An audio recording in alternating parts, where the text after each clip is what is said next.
ओम नमः शिवाय, जय महाकाल। आप सबको पता है कि सावन का बहुत ही पवित्र महीना आ रहा है और मेरी तरफ से यानी कि द नेचुरल प्लैनेट फैमिली की तरफ से आप सभी को सावन की बहुत बहुत शुभकामनाएं। महादेव आप सभी की सारी इच्छाएं इसी सावन में पूरी कर दें, यही मेरी कामना है ना। बहुत लोगों ने मुझे कमेंट किया, भैया जो कष्ट को दूर करने के लिए 7 लोटा जल का उपाय गुरुजी ने बताया है सावन के महीने में, वो आप समझा दें। तो पूज्य गुरुजी की कथा से सुन के बहुत अच्छे से आपको बताऊँगा कि कैसे करना है इस पूरे उपाय को, ठीक है। लेकिन सबसे पहले आपको बता दूं, इस पूरी वीडियो में हम लोग 3 बहुत ही सुंदर से उपाय की बात करेंगे जो कि सावन के महीने में आपको ज़रूर करने चाहिए, ठीक है। चाहे तो स्टार्टिंग में ही कर लो या फिर पूरे सावन में कभी भी कर सकते हैं ना। चलो एक एक उपाय की तरफ हम लोग बढ़ते हैं। सबसे पहले हम लोग उपाय की तरफ बढ़ते हैं जो 7 लोटा जल है उसका। कहोगे भैया जो 7 लोटा जल है इसके फ़ायदे क्या है? तो अगर आपके जीवन में कैसे भी कष्ट है ना, किसी भी परेशानी से मतलब बहुत ज़्यादा टेंशन में रहते हो, नौकरी, व्यापार, धन संपदा किसी के लिए ना, तो इस काम को करेंगे। क्या करेंगे? तांबे का लोटा लेना। कितने लोटे लोगे? 1 तांबे का लोटा लेना। कहोगे भैया आपने कहा था 7 लोटा जल, फिर बता रहे हो 1 ही तांबे का लोटा। देखो अभी पूरी वीडियो ध्यान से सुनो। 1 तांबे का लोटा लेना, इसमें जल वगैरह मत भरना। कहोगे फिर आपको लेना होगा 1 बाल्टी। कोशिश करना कि अपने घर से ले लो, नहीं है घर से मंदिर दूर है तो मंदिर से ही आप इस तरीके से बाल्टी ले लेना और वहीं से क्या करेंगे, इस पूरी बाल्टी को जल से भर देंगे, ठीक है। भर दिया, उसके बाद इस बाल्टी को और उस तांबे के लोटे को आपको लेके चले जाना होगा महादेव के शिवलिंग के पास, ठीक है। बाल्टी को ला करके यहाँ पर महादेव के शिवलिंग के पास में रखेंगे। तांबे के लोटे को इस बाल्टी के अंदर डाल देंगे, है ना। आपकी इच्छा हो तो अगर आपको बेलपत्र मिल जाती है तो 7 बेलपत्र भी ले लेना। अगर आपको पीला चंदन आसानी से मिल जाए तो पीले चंदन को इसी बाल्टी में बस 1 चुटकी डाल देना, बहुत ज़्यादा नहीं, 1 चुटकी इसी बाल्टी में डाल देना, ठीक है। इतना काम कर लिया। तो अगर आपके पास बेलपत्र है तो एक बेलपत्र आपको महादेव के शिवलिंग के ठीक ऊपर रखनी होगी, ठीक है।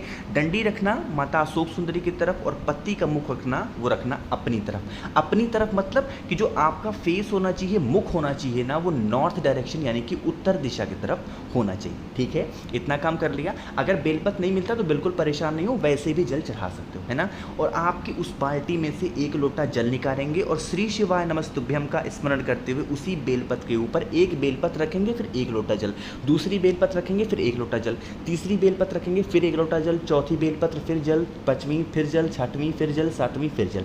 इसी तरीके से 1 बेलपत्र रखो और 1 लोटा जल चढ़ाओ। 7 बेलपत्र और 7 लोटा जल चंदन वाला जो भी व्यक्ति सावन के महीने में नियम से चढ़ा देता है उसके जीवन के सारे कष्ट दूर होते हैं। यहीं पे नियम समझो। नियम का क्या मतलब है कि आपको स्टार्टिंग में ही एक नियम बनाना होगा कि अगर आप इस काम को रोज़ कर सकते हैं तो इससे सुंदर बात कुछ हो ही नहीं सकती, तो रोज़ कर लो। लेकिन आप सोचो कि नहीं रोज़ तो हम नहीं कर पाएंगे, बीच में मेरी तबीयत ख़राब हो गई तो हम क्या करेंगे।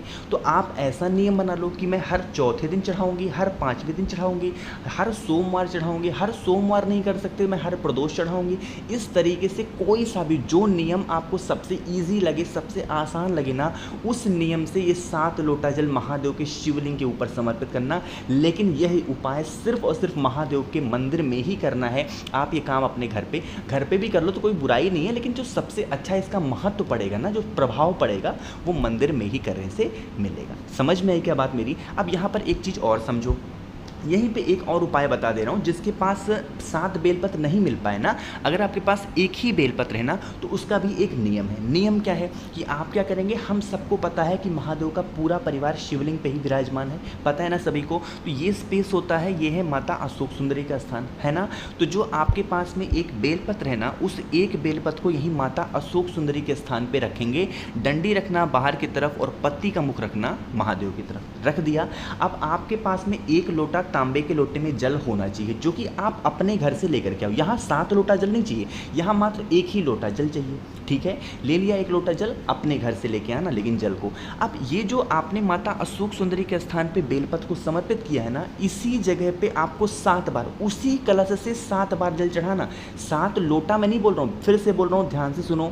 मैं 7 लोटा यहाँ पर नहीं बोल रहा हूँ, मैं कह रहा हूँ उसी कलश से 7 बार जल थोड़ा थोड़ा करके इसी बेलपत्र के ऊपर श्री शिवाय नमस्तुभ्यम नमस्तुभ्यम का स्मरण करते हुए समर्पित करना।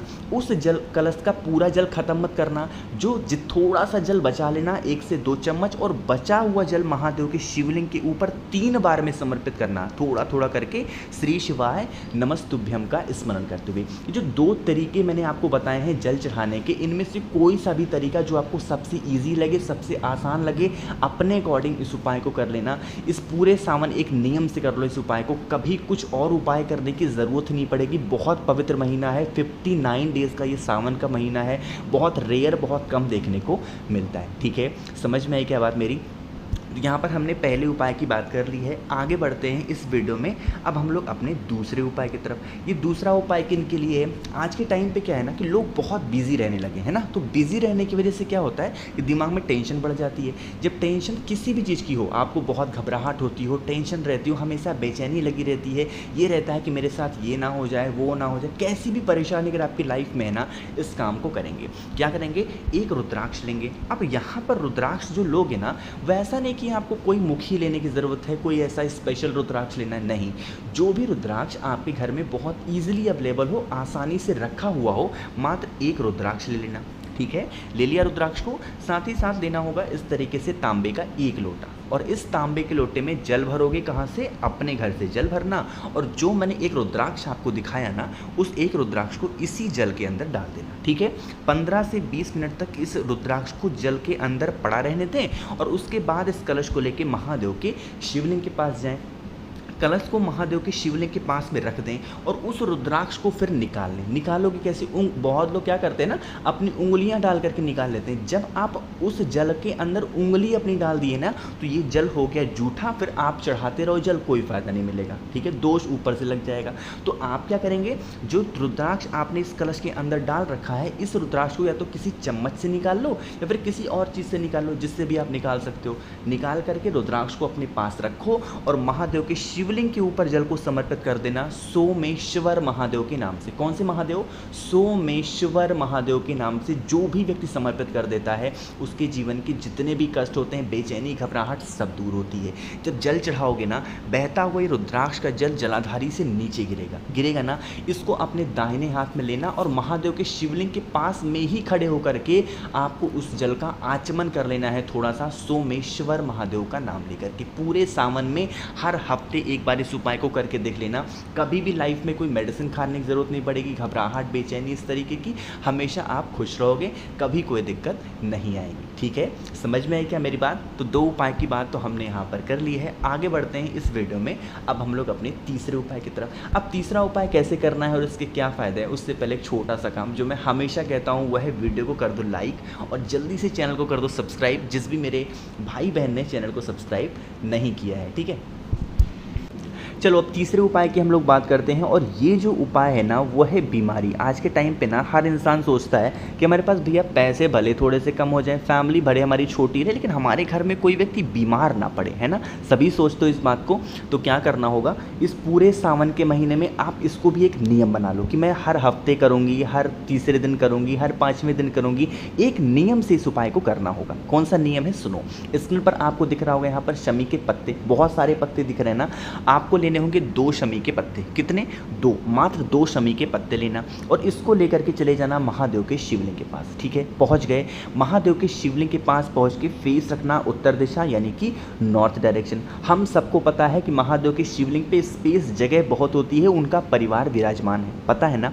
तो ये जो जगह आपको दिख रही है, जहाँ से जल नीचे गिरने ही वाला होता है, एकदम एंड पॉइंट, बिल्कुल एंड पॉइंट पे जहाँ से जल गिरता ही है, उसी जगह पे 1 शमी के पत्ते को रख देंगे। ठीक है, रख दिया। जो दूसरा शमी का पत्ता है, वो रखेंगे महादेव के शिवलिंग के ठीक ऊपर श्री शिवाय नमस्तुभ्यम का स्मरण करते हुए। ये जो दोनों पत्ते आप रखोगे ना, ये जल चढ़ाने से मतलब इसको रखने के बाद जल नहीं चढ़ाना है, पहले आप महादेव के शिवलिंग के पास पहुंच जाओ। जो भी पूजन अर्चना करनी हो, जल अभिषेक करना हो, दूध चढ़ाना हो, दूध दही घी कुछ भी चढ़ाना हो, आप चढ़ा लो। सबसे लास्ट में एक आप शमीपत्र यहाँ पे समर्पित करोगे, दूसरा शमीपत्र यहाँ पर समर्पित करोगे। एक नियम से पूरे सावन में किसी भी दिन कैसे भी नियम बना के कि हफ्ते में करेंगे, दूसरे 2 हफ्ते में करेंगे, हर तीसरे दिन करेंगे, जो भी नियम बना के कर लेता है, उसकी जो भी बीमारियाँ होती हैं धीरे धीरे करके ख़त्म होना स्टार्ट होती हैं। ठीक ठीक है, मैंने बहुत आसानी से आप सभी को 3 उपाय बताए हैं। आप इनमें से कोई सा भी एक नियम बना के कोई सा भी एक उपाय कर सकते हैं। मन हो तो तीनों कर लो, मन हो कोई एक उपाय कर लो, ये आपके ऊपर डिपेंड करता है ना। बहुत सारे लोग ये भी मैसेज करते हैं, भैया हमें आपसे फ़ोन पे बातें कर रही हैं, तो आप मुझे इंस्टाग्राम पे फॉलो कर सकते हो, द नेचुरल प्लैनेट 108। वहाँ पर मैं सभी से बातें करता हूँ, ठीक है। तो वीडियो पसंद आई हो तो लाइक कर दें, कुछ पूछना हो, नहीं समझ में आया, नीचे कमेंट में पूछ सकते हैं। और जो भी लोग मेरी आवाज़ पहली बार सुन रहे हैं, जल्दी से चैनल को कर दो सब्सक्राइब। आखिर मैं भी आपका भाई हूँ ना। ओम नमः शिवाय, जय महाकाल।